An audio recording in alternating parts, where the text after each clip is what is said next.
Assalamualaikum warahmatullahi wabarakatuh. Kita lanjutkan bahasan tentang persamaan diferensial biasa. Di video sebelumnya, bagian akhir kita sudah bahas bagaimana notasi dan beberapa pengertian atau definisi terkait dengan persamaan diferensial biasa.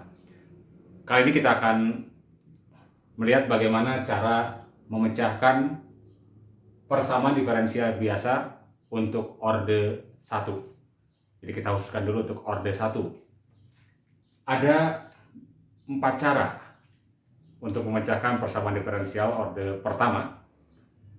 Pertama, bisa dilakukan dengan pengintegralan langsung. Yang kedua, kita bisa lakukan dengan metode separasi variabel atau pemisahan variabel. Yang ketiga, kita gunakan faktor pengintegralan. Dan yang keempat, yakni dengan metode tebakan eksponensial. Kita akan lihat satu-satu ya. Nah, yang pertama kita akan lihat metode pengintegralan secara langsung. Nah, persamaan diferensial yang bisa dipecahkan secara langsung ini sebenarnya berlaku untuk seluruh orde sebenarnya, bukan hanya orde pertama ya. Tapi secara umum bentuknya adalah dNYDT pangkat N sama dengan FT. Jadi seluruh variabel terikat berada di sebelah kiri. Ini variabel-variabel terikat dan variabel bebasnya di sebelah kanan. Jadi tidak melibatkan variabel terikat di sebelah kanan. Jadi sudah terpisah ya antara variabel bebas dan variabel terikat. Ini baru diintegralkan secara langsung. Nah, kalau misalnya bentuknya seperti ini, untuk orde pertama misalnya, untuk orde seandainya orde ke1, maka bentuknya akan DYDT sama dengan FT. Dan yang akan bisa kita dapatkan adalah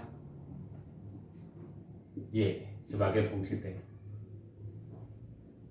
Kalau misalnya orde kedua, ya ini berarti D2Y dt kuadrat FT, makanya kita dapatkan nanti adalah orde pertama dulu. Jadi akan kita dapatkan dy dt sebagai fungsi dari T. Nah, ya. Nanti akan merupakan fungsi dari terminal gt. Nah, dari sini baru kita akan dapatkan apa? Kita akan dapatkan Y-nya. Jadi ada berarti 2 kali melakukan pengintegralan secara langsung ya. Kalau seandainya bentuknya sudah terpisah antara variabel bebas dengan variabel terikat. Namun kali ini kita akan fokus pada orde pertama saja ya. Jadi yang ini jadi bentuknya dYdt sama dengan FT. Solusi dari persamaan diferensial biasa ini nanti akan ada 2 macam. Pertama ada solusi umum dan nanti ada solusi khusus. Di mana letak perbedaannya? Solusi umum biasanya tidak diketahui nilai awalnya, sehingga nanti akan melibatkan suatu konstanta. Jadi nilai awalnya, masalah dari awal tidak diketahui. Cuma kalau solusi khusus itu jika diketahui ya, jadi ini solusi khusus jika diketahui nilai awal. Kalau umum belum diketahui atau tidak diketahui nilai awalnya ya. Nah, kita akan lihat saja contohnya ya.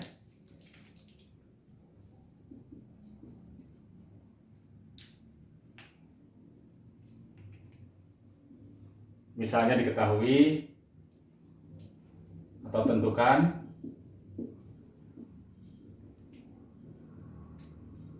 YT jika diketahui dYdt sama dengan 2T dengan Y0 sama dengan 3 misalnya. Oke.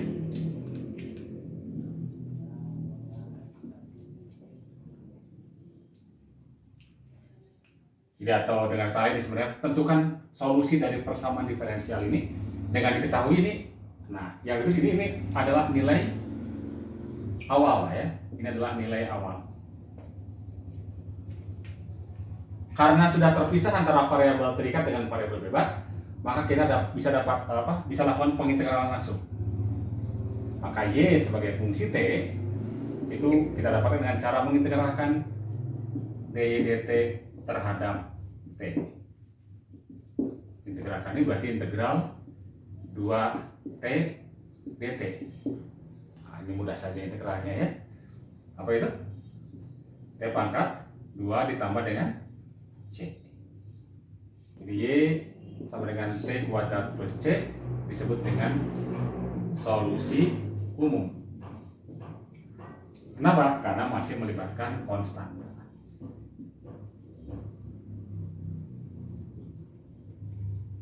Nah, kalau seandainya kita masukkan nilai awalnya, dengan masukkan nilai awal bahwa y 0, artinya apa ini? Pada saat t 0, y-nya berapa?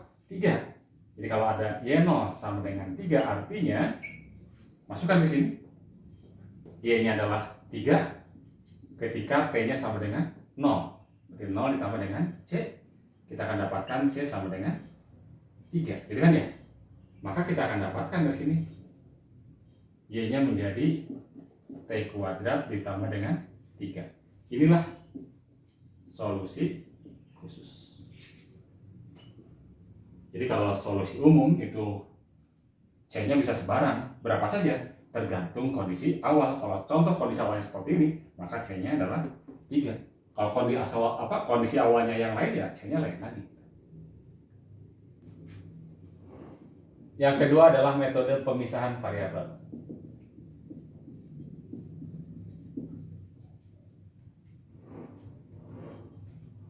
Metode pemisahan variabel dilakukan pada persamaan diferensial yang bentuknya, ini kita bicara order pertama ya.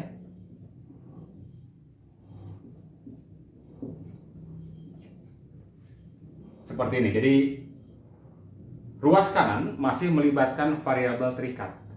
Selain variabel bebas, juga masih ada variabel terikat. Nah, seandainya fungsi ini bisa kita pisahkan menjadi misalnya menjadi h y, atau jangan ada g dulu lah, gy h t misalnya. Maka kalau seandainya ini bisa dibuat menjadi seperti ini, kita pisahkan di seluruh variabel terikat di ruas kiri, variabel bebas di ruas kanan. Jadi ini akan menjadi bentuknya dy per gy sama dengan ht dt. Nah, kalau sudah berbentuk seperti ini, baru kita lakukan pengintegralan langsung ya. Jadi setelah ini baru nanti misalkan kita integralkan.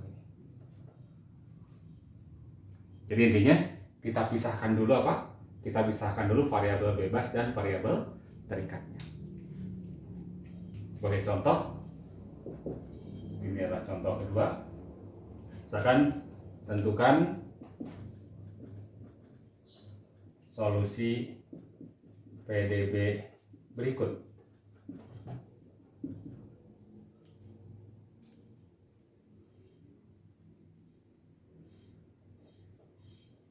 dy dt plus t dikalikan dengan y sama dengan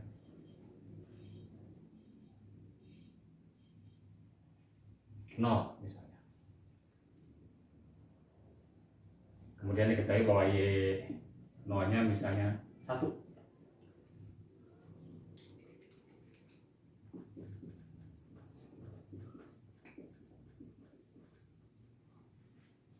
Jadi pertama kita pisahkan dulu, coba pisahkan dulu ya. dy dt sama saja dengan minus t dikali dengan y. Ini sudah hasil perkalian apa sebagai fungsi t, ini sebagai fungsi y ya. Sehingga bisa dipisahkan menjadi bagaimana?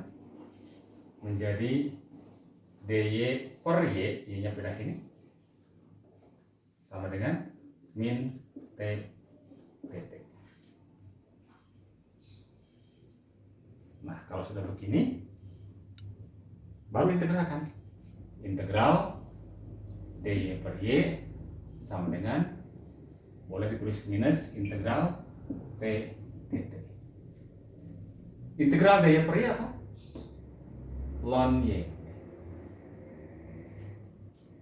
Sebetulnya ditambah dengan c, misalkan c1 lah. Sementara yang sebelah kanan, t integral adalah setengah t kuadrat. Ini juga plus konstanta misalnya c2. Tetapi boleh kita tulis ln y sama dengan min setengah t kuadrat plus di sini ada c yang baru. Jadi kan c1 boleh kita pindah ke kanan. c2 dikurangi c1 kita sebut c saja gitu. C yang baru ya.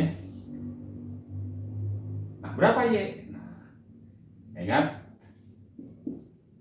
konsep ln ya, itu kan inverse-nya adalah eksponen. Berarti e pangkat min setengah t kuadrat plus c. Jadi ini adalah solusi umumnya. Boleh ditulis begini, atau kalau kita ingat bahwa e pangkat x dikali e pangkat y kan sama dengan e pangkat x plus y, gitu kan ya? Berarti ini bisa dipisah juga menjadi apa? Menjadi misalkan e pangkat min setengah t kuadrat dikali e pangkat c. Dan e pangkat c adalah konstanta, sehingga boleh kita tulis menjadi misalnya konstantanya a. A kali e pangkat min setengah t kuadrat. Oke, ini adalah solusi umum.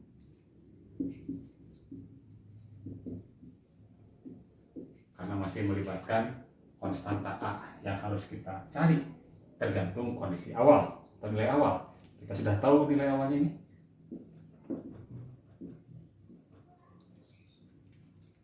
Berarti kita tinggal masukkan y0 sama dengan 1, artinya y-nya sama dengan 1 ketika t-nya sama dengan 0, gitu kan ya? Berarti a dikalikan dengan e pangkat 0. E pangkat 0 adalah apa? 1 ya, sehingga kita akan dapatkan a sama dengan 1. Maka kita akan dapatkan dari sini solusi khususnya, berarti y sebagai fungsi waktu adalah ganti a-nya 1, berarti e pangkat min setengah t kuadrat. Ini adalah solusi khusus.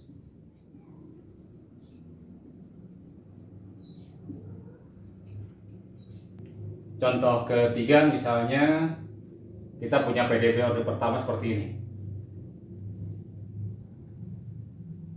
Kita lihat di sini ya. Masih bisa dipisahkan variabelnya. Jadi kalau kita kali silang, maka kita akan dapatkan y plus 1 dikali dy akan sama dengan 2t dt. Berikutnya tinggal kita integralkan. Ini terhadap y, integral y adalah apa? Setengah y kuadrat plus y sama dengan t pangkat 2. Sebenarnya ini plus c ya, tapi c-nya boleh belakangan. Jadi kita tulis di sini aja. Nah,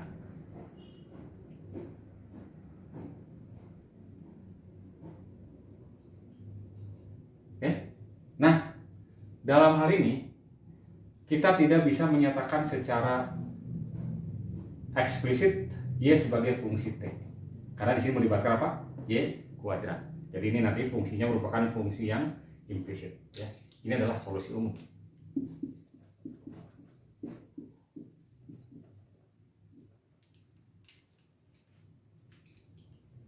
Kita tinggal masukkan y0 sama dengan 1, berarti ketika t-nya 0, y-nya 1, maka setengah dikali 1 kuadrat masuk ke sini ditambah dengan 1 sama dengan 0 kan ya. 0 0, boleh 0 kuadrat plus apa? C. Sehingga kita dapatkan C nya sama dengan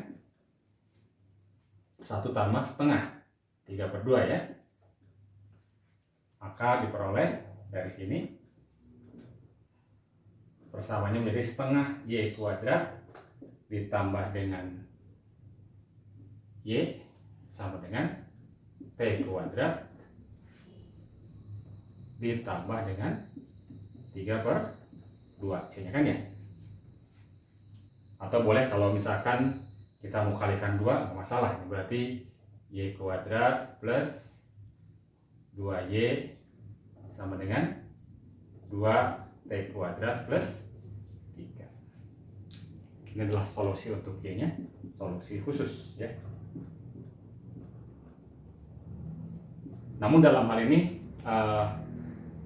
Y nya sebagai fungsi T tetapi diungkapkan secara implisit. Ini adalah fungsi implisit. Contoh keempat, misalkan ada PDB seperti ini dengan nilai awal Y0 sama dengan 5. Kita ingin tentukan solusinya, berapa Y-nya. Coba kita pisahkan dulu, dy dt sama dengan min TE pangkat min Y. Jadi ini masih bisa dipisahkan.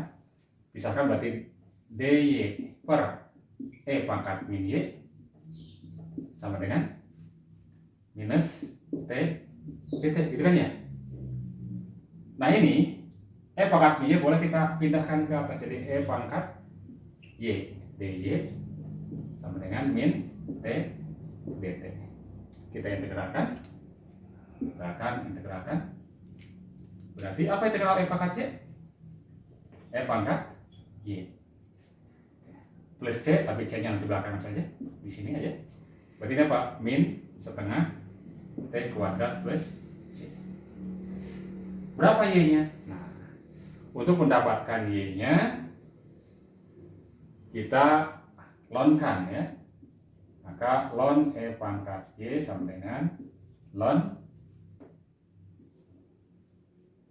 min setengah T kuadrat plus C. Ln E pangkat Y kan sama dengan Y kan ya. Y sebagai fungsi T berarti ln min setengah T kuadrat plus C. Berapa C-nya? Ini kan masih solusi umum ya. Ini adalah solusi umum.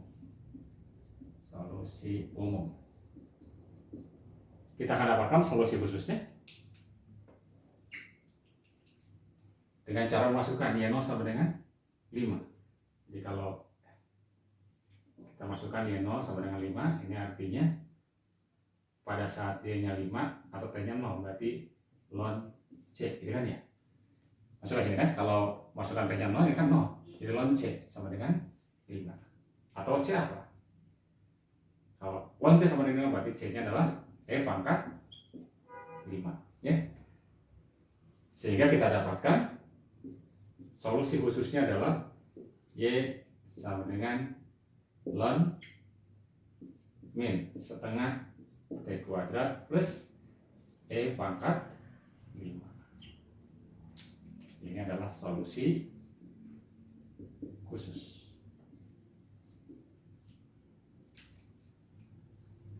Nah, tentu saja ini nanti ada syaratnya bahwa ln itu kan harus ln yang positif, nanti ada syarat P-nya ya.